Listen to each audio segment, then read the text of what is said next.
Hey, what's up? It's your boy Rawk. This just isn't enough for me. Do I look like a bitch to you? Don't answer that. But come on! I can't play video games with just the bog standard controller. I need to overcompensate.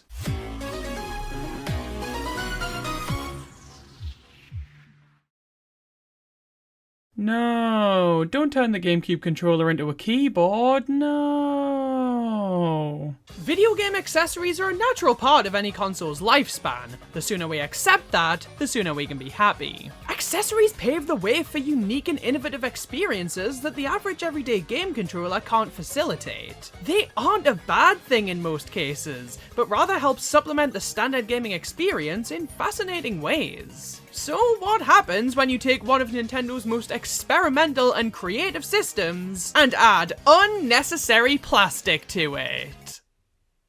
Not even the Bible could have prepared me for that one. Nintendo GameCube accessories. Lumps of plastic that allow us to experience our GameCube games in a whole new way. Sometimes for the best. Most often not. From the big to the small, the useful to the fucking bizarre, these things make up a fascinating part of this console's history, and most of them aren't even Odama compatible. I know. Crazy. Now, if we want to be pedantic about the definition of an accessory, then the GameCube comes bundled in with one. Packed inside the box alongside our Square, we have the GameCube controller. I can hear you all right now. Rawk, does that really count? Well, I see your question and raise you another question. Do I look like somebody who would pass up an opportunity to talk about this controller? The Nintendo GameCube controller was Nintendo's second attempt at a 3D compatible control pad after they tried with the N64 controller. And if you ask me, the GameCube controller not only exceeded its predecessor in every conceivable way, but is also one of the greatest game controllers ever made. This controller has a pretty unorthodox button layout, even by modern standards, having the A button front and center with the other buttons orbiting around it. This was done because in almost all GameCube games, their primary function is mapped to the A button, meaning it's the one you're going to be using the most often. So the fact that it's the biggest face button on the controller, and the fact that it's placed exactly where your thumb would naturally lie, makes pressing this button happen on pure instinct, which therefore doesn't distract from what you're playing. Now that sounds like something that would work better in concept than in execution, but in reality, this actually works really well. It might be because I've used this controller more than my car, but it just feels so natural for me. I know at all times that the A button is directly beneath my finger, B is down left, Y is up, and X is right. And this means that I rarely, if ever, miss input with this controller. This bad boy also just fits so comfortably in the hands. It's the perfect size, the perfect texture. Using this controller is a blissful experience. It's not perfect by any means. The D-pad and C-stick are a bit titchy, and the absence of a second shoulder button is baffling. But honestly, I'm more than willing to let those issues slide due to how damn enjoyable this thing is to use. But what if your Worms 3D session is interrupted by you having a life? Not something I have to worry about. You don't want to lose all of your progress. You want to be able to save everything you've achieved and come back to it later. Well, it might be time to invest in a rectangle. Do I not have enough shapes already? With the switch from cartridges to mini discs, your save data could no longer be saved to the game itself. And because the GameCube isn't God, that meant you had to nab yourself a GameCube memory card, giving you the ability to save your games and giving the GameCube's nostrils a purpose. For something as mundane as a memory card, these things offer way more entertainment than they should. Obviously, the cards themselves are fine, they're inoffensive, but they don't really give my life purpose. But when you pop that puppy in and load up your GameCube, you're greeted by heads. Every single GameCube game has a unique icon to represent its save data, which is such a cool attention to detail. And while some of these icons are just logos, a lot of them are really fun to look at. Memory cards themselves were released by damn near every company under the sun during this console's reign.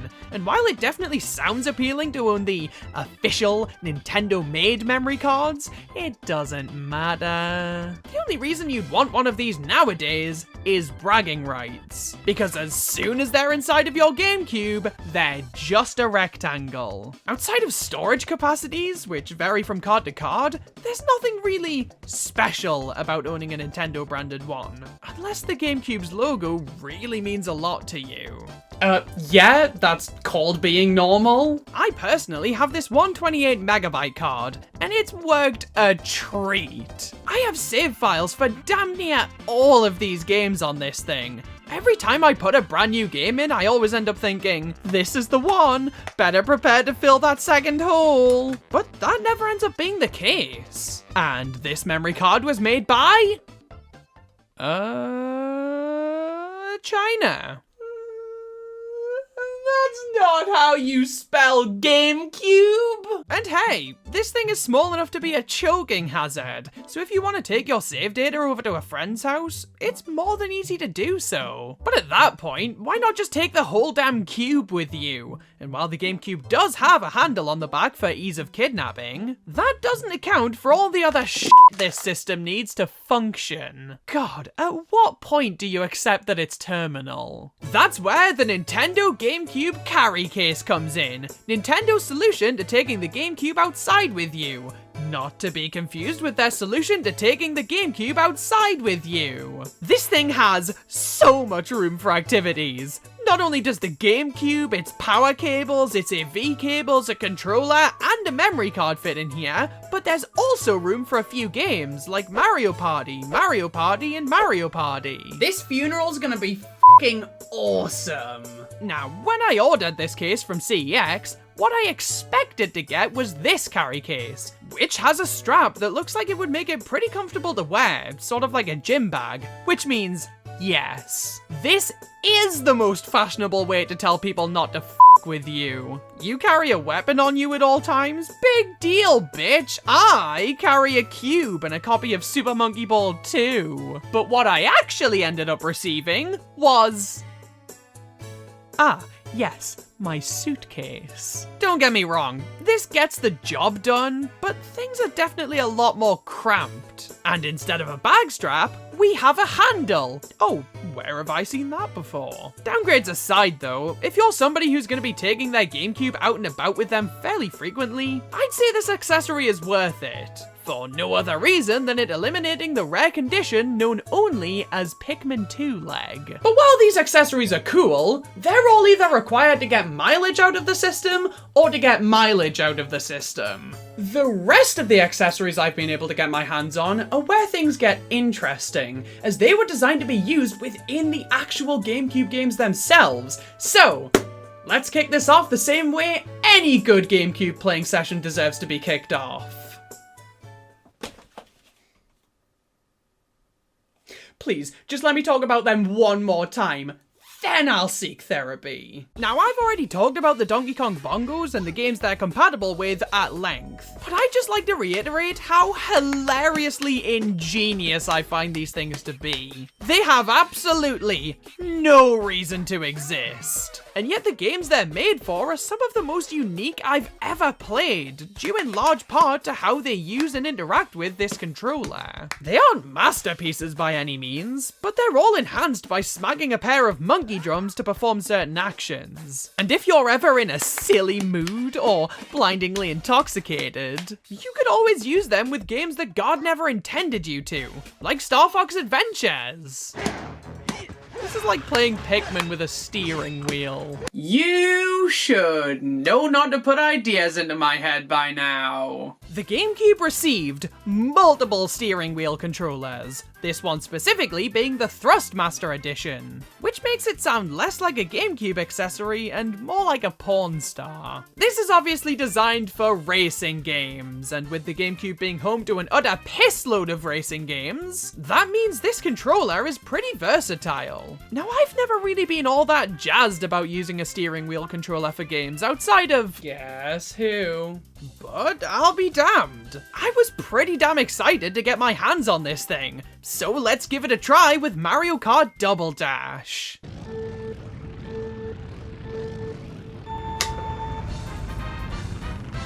It's not going. Why won't you go? Help! Somebody help me! How do I make go happen?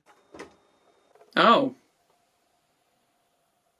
I don't want my driver's license anymore. These triggers, that lie exactly where your hands would lie on a steering wheel, aren't mapped to the acceleration button, meaning that you have to awkwardly stretch your thumb over here to be able to go. This is...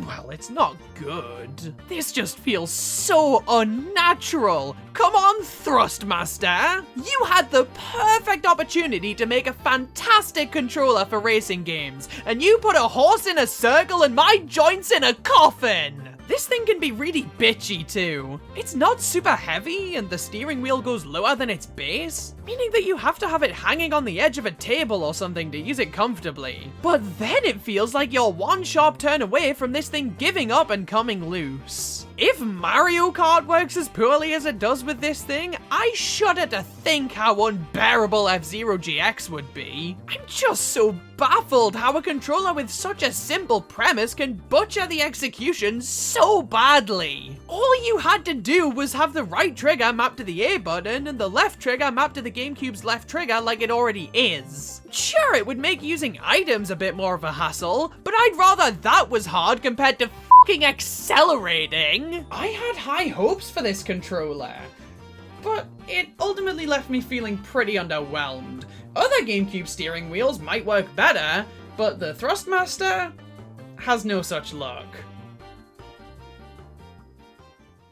I think I need to go see Master Thrust and give him a stern talking to. So I've got a seat, a steering wheel, and a destination. All I need to make this a proper driving experience is an aux cord so I can pay more attention to my music than the road. And... oh. That's not an aux cord. And I don't have a brake pedal.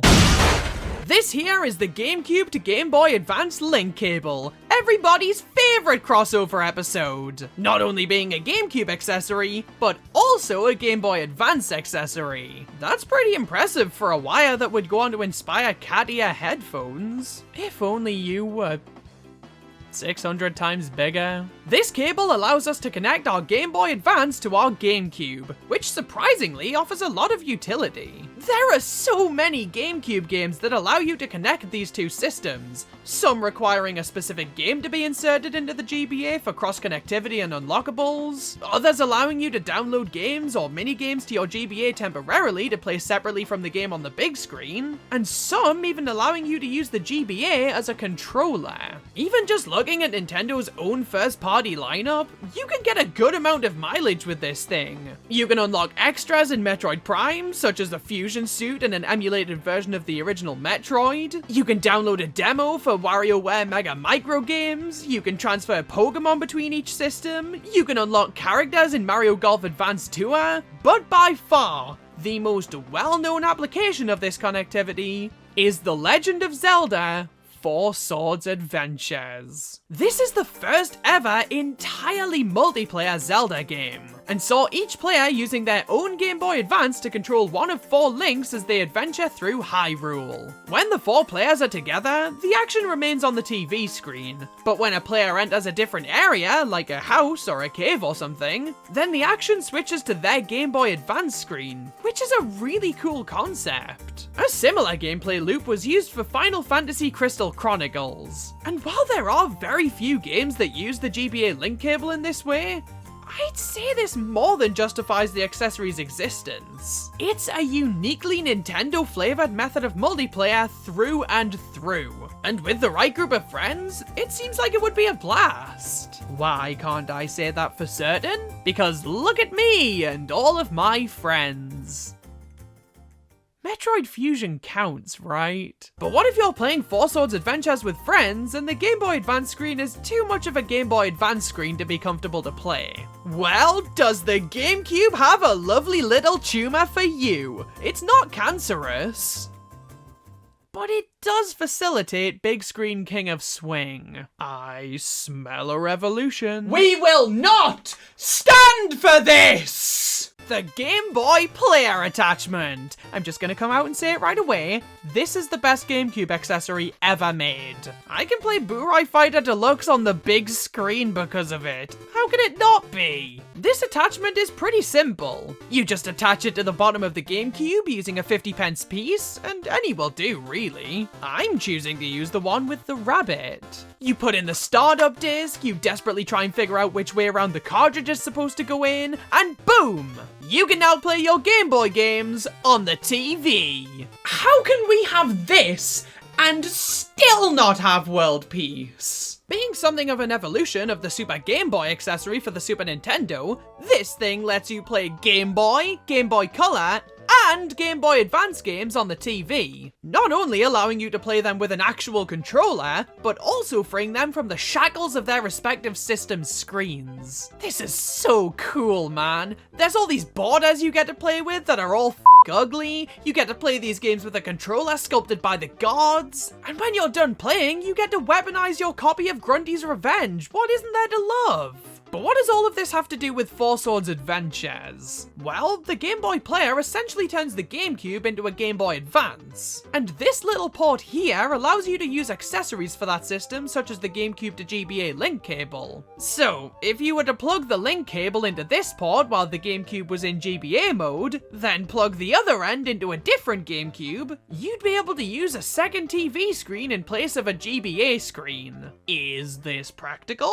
Well, that depends. How many organs are you willing to live without? In order to get this setup working for 4-player multiplayer, you'd need 5 GameCubes, one to act as an actual GameCube and the other 4 to act as GBAs, 5 TVs to output them all too, 4 Game Boy Player attachments and startup discs, 4 GBA to GameCube link cables, 4 controllers, and a copy of Four Swords Adventures. This would take up so much space, and using CEX price listings from May 2023 as a guideline, at an absolute minimum, this entire setup would cost you 1,269 pissing pounds! Plus shipping, plus the 5 TVs, and any extra cables you'd need. So, is that a worthy trade-off for not having to put up with the GBA's screen?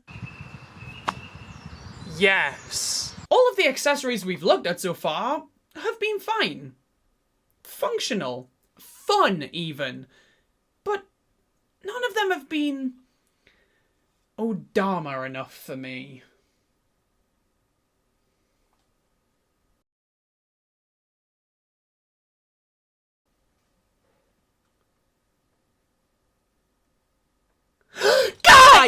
Guys! They didn't just make an accessory that was Odama compatible, they made an accessory specifically for Odama. The Odama fandom will not stop winning, bitches! I mean, technically, this accessory was made for Mario Party 6 because it was bundled with that game a year before Odama released, but shh. The Nintendo GameCube microphone. In case Mario Kart Double Dash wasn't doing a good enough job of ruining your friendship on its own.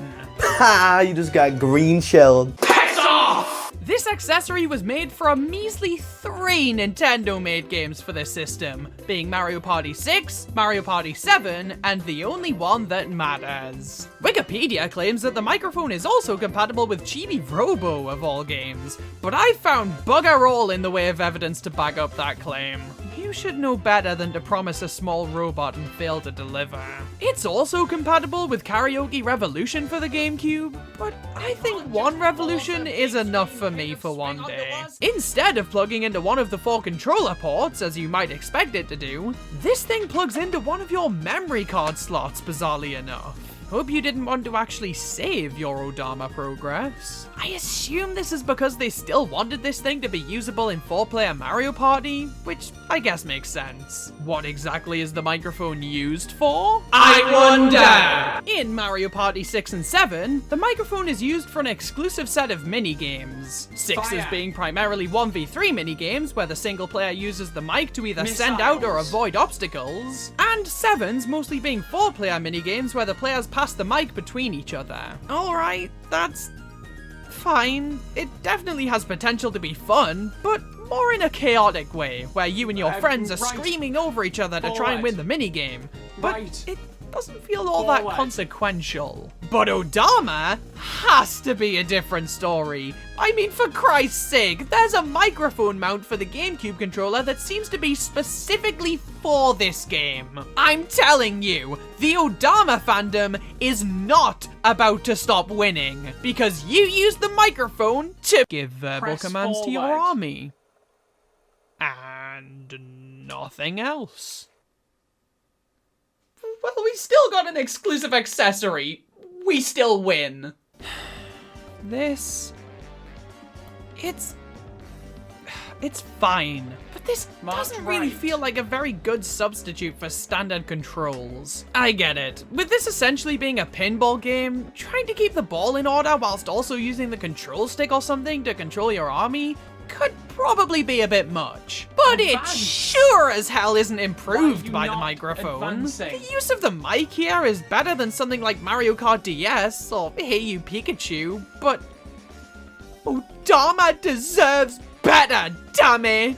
But is there a GameCube accessory out there that's not designed with 4 games in mind, not designed with 3 games in mind, not even designed with 2 games in mind, but one single game in mind? I'm not the only one overcompensating, f***ers! The Dancing Stage Mario Mix Dance Mat. A funky-ass accessory made for a fever dream of a game that has a head of a story surrounding its existence. This mat offers a dancing stage experience in the home, allowing that classic, addictive arcade dance formula to not be restricted to places with neon lights and sticky floors. Personally, I feel like given the size and limited usability of this hulking slab, it would be a pretty hard thing to sell to consumers. But if there's one thing we've learned today, it's that GameCube owners like to buy useless shit.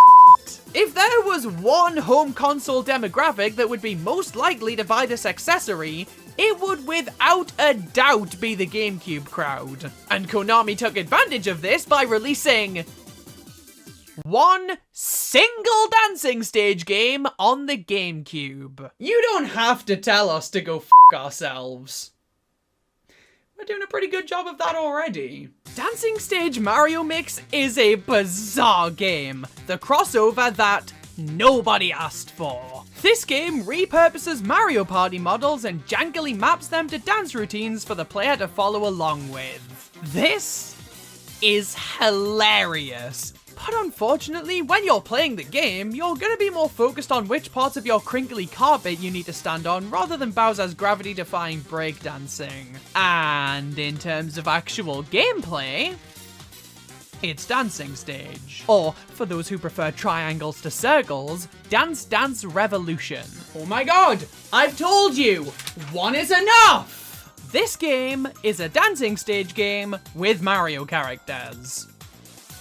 What the hell else do you want me to say about it? It's exactly what you'd expect it to be. The gameplay is exactly Dancing Stage with Mario at home. No more, no less. Which naturally means that I'm terrible at it. The game is fun, but not at all for the reasons the developers probably wanted it to be. It's janky, it's weird, it's damn tiring, but it's such a charming little pocket of this console's library. And that is pretty much GameCube accessories in a nutshell. None of them are outright better than the standard GameCube controller, but they all try new, creative, and innovative things. And while the results were far from perfect, I'd be lying if I said I didn't have a ton of fun experimenting with these things and the games they're compatible with. And that's far from all the GameCube has to offer in the realm of accessories. There's the Wavebird, which is a fully wireless GameCube controller, and was one of the first to use an RF signal instead of IR, allowing for much more freedom when using the controller, as it didn't have to be pointed at the receiver. There's the modem and broadband adapters, which allowed certain compatible titles to be played online. There's the ASCII keyboard controller, made for Phantasy Star Online exclusively in Japan, allowing players to communicate with each other quicker than they'd be able to trying to type with the control stick. There's the GameCube LCD screen attachment, which allows the GameCube to be played semi-portably, and so much more. They may never be better than the traditional control method, but these things will forever have a special place in my heart, and I'd love to carry on using them for as long as I can. But the dance mat doesn't fit in the carry case, so the f*** am I supposed to do?